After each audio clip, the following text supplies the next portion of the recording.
This is Jarrod Horak, and this is my latest Road to the 2024 Kentucky Derby video. And in this video, I'll analyze the Southwest Stakes at Oaklawn for Saturday, February 3rd, 2024, one of four Kentucky Derby points races this weekend. I'm going to cover all of those on my YouTube channel, along with all three Kentucky Oaks points races this weekend.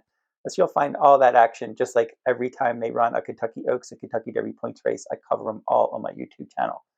Now, in celebration of this big Kentucky Derby points race weekend, Today's Racing Digest has a special offer. Head on over to todaysracingdigest.com, go over to where you see handicapping products, and then click on the complete digest page.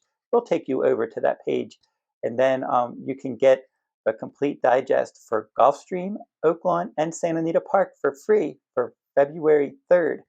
So for that big Kentucky Derby points race weekend where they have those big points races at Oaklawn, Gulfstream, and Santa Anita.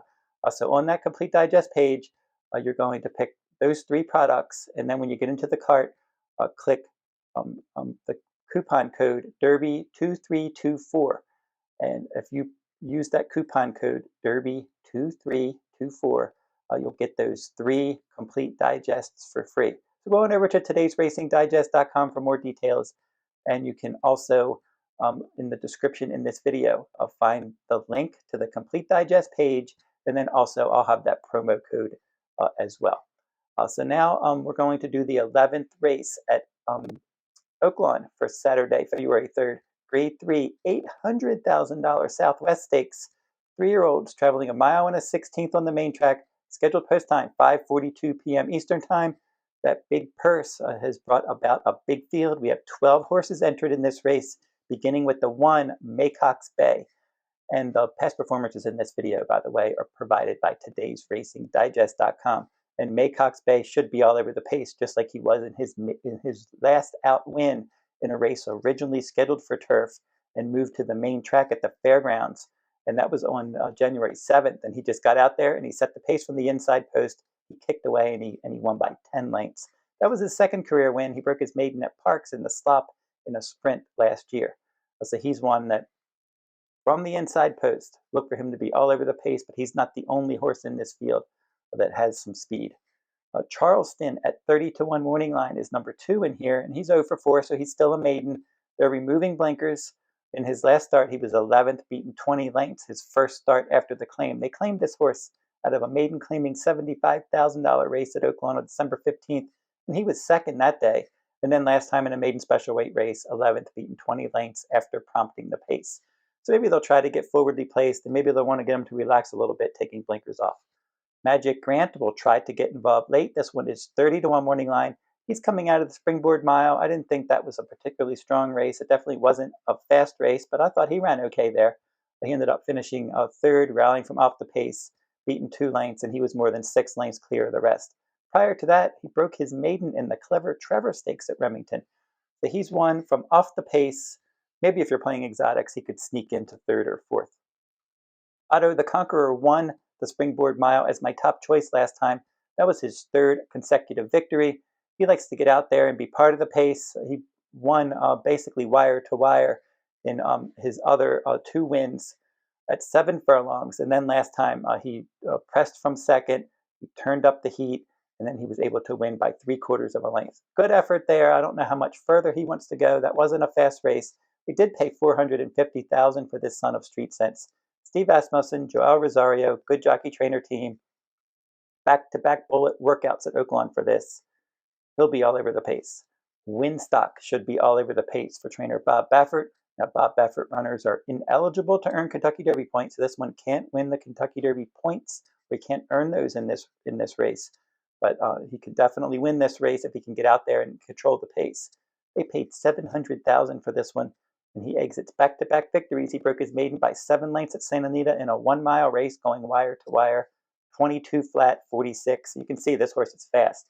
And then in that last race, the Los Al Futurity, that grade 2, he went out there, battled on the pace throughout. I picked Stronghold as my top choice there. But this 13-1 outsider, and Stronghold was a decent price too. Coach Prime was the favorite there for trainer Bob Baffert. He had a couple horses in that race, but his longer shot, Wynstock, was able to hold my top choice off Stronghold and win by a half length. He had the inside post in back-to-back victories. And now with Kyle Frey coming out to ride him, he's 2 for 2 aboard this one. He'll definitely impact the pace. Liberal Arts will be coming from off the pace and hoping for some pace help. And he's one that has run well in all 5 starts. 5 furlong debut, he was third, beaten 7 lengths. Then they went to 6 furlongs second time out, and he finished second. And then they advanced to 7 furlongs, and then he was able to graduate from post 11, stalking the pace. Then he went to a 1-turn mile in the Iroquois. He finished a solid third there. Stretched out to a mile and a 16th in the slop in the Grade 3 Street Sense, and he rallied to win that race. And he earned a decent late pace rating in both of his victories, so he's one from off the pace that you can definitely see making an impact if he can get enough pace help. Carbone for trainer Steve Asmussen, the son of Matoli, and this one is 2 for 2. He broke his maiden going wire to wire by 8 lengths in his 6 furlong debut on a 2-turn 1-mile race as the 70 cents on the dollar favorite last time out. And in that optional claiming race from post 8 in a 12-horse field, he got out there and controlled the pace. He won by 4 lengths. Light Line was the runner-up. Light Line is the favorite in the Wither Stakes on Saturday, February 3rd. And Carbone here is one that is definitely going to be all over the pace. That's been something that I've mentioned on multiple horses so far. A Common Defense at 15 to 1 morning line. Second in his career debut at a mile and a 16th. He was 10 to 1. And then he graduated second time out, stalking and winning nicely for trainer Kenny McPeak. He seems to still have some upside. He's going to have to run faster, but I think the race flow could be in his favor. Linebacker is a maiden after 3 starts, and he hit the board in all 3 starts, and he's going to add blinkers in here. He was third in his debut. Mystik Dan was the runner-up. Mystik Dan's in this race. And then in his second race, he ended up finishing third again. He went from 6.5 furlongs to 7 to then a mile and a 16th, where he finished second last time out as the beaten favorite. So looking at him, I don't really consider him a win contender, but if you're playing trifectas and the pace does heat up in here like it looks like it could on paper, I could definitely see this horse at a big price, maybe finishing somewhere on the board. Mystik Dan is next, and he's 12 to 1 morning line, and he's another one that likes to be up on the pace. Set the pace in his debut, and he was second. He dueled, and he broke his maiden by 7 lengths at 5.5 furlongs second time out, and then he stretched him out, and he weakened to 5th, beaten 8 lengths in a 1-turn mile, and then a mile and a 16th Smarty Jones Stakes. He prompted the pace. He was 5th in a 9-horse field. He'll be up on the pace in this spot. Just Steele. He stretched out in distance, or he stretched back out in distance last time in the Smarty Jones, and he finished second. Prior to that, he won the Ed Brown Stakes at 6.5 furlongs at Churchill, stalking the pace. Now he's broke his maiden at 6 furlongs, battling on the pace at Saratoga last summer. The Grade 1 Hopeful, he was 7th. The Grade 1 Breeders' Futurity, he was 6th. And then he started getting his form back in his last 3 starts. Look for him to be a pace factor, most likely trying to stalk the pace in this spot. Awesome Road from that outside post is one that I've always liked. He's just disappointed. His career debut at Ellis Park was excellent. He chased the pace, or pressed the pace from second, took the lead, edged clear, won by almost 3 lengths. Stronghold was clearly second best, 10 lengths clear of the rest. Stronghold was the next out winner, and Awesome Road galloped out strongly in that debut, which did suggest that he could be a force on the Derby trail, but he hasn't done anything in his 2-turn races. Mile and a 16th Breeders' Futurity. I picked him on top there. He raced wide. He never really got involved. And then the Kentucky Jockey Club Stakes, I gave him a second chance. And I thought that he would be a better price. And I ended up not betting him because they bet him down. He was the favorite that day. I was very surprised. I thought he was going to be at least a little bit of value there. But he did make a move. He went from 6th to second by a head after 6 furlongs. But then he weakened in the stretch and he finished 5th, beaten 10 lengths. So he would have to overcome the outside post in here. And he's also entered in the Leoneda Stakes at Turfway this week.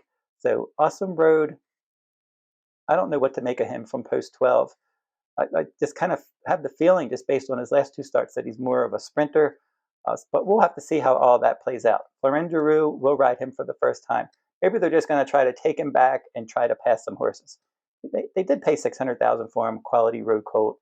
He would be my long shot in this race, but I definitely do not trust him. I think the pace is going to heat up. Like I said, Awesome Road's my long shot. I can see Linebacker maybe sneaking into 3rd or 4th. Common Defense is one that I rank fairly high. I think he's got some kind of shot in here. Seems to have some upside. Just by the way the race shape looks, I'm going to go with Liberal Arts. He's run well in all 5 starts. He's got Kentucky Derby points race experience, finishing 3rd in the Iroquois and 1st in the Grade 3 Street Sense. And he can close ground, and he earns decent late pace ratings. He's a son of Arrogate, should continue to get better. So Liberal Arts from Off the Pace is going to be my top choice at 8-1 morning line in this Grade 3 Southwest Stakes. So don't forget to like, subscribe, and comment if you like this horse racing content. And again, keep checking my YouTube channel for these Derby and Oaks points races. Go over to todaysracingdigest.com on their Kentucky Derby page to read all my Kentucky Derby articles. And check out that promo code if you're interested in those 3 digests for free, Derby 2324. And those products should be available by Friday, February 2nd this week. And until I see you next time, good luck at the races.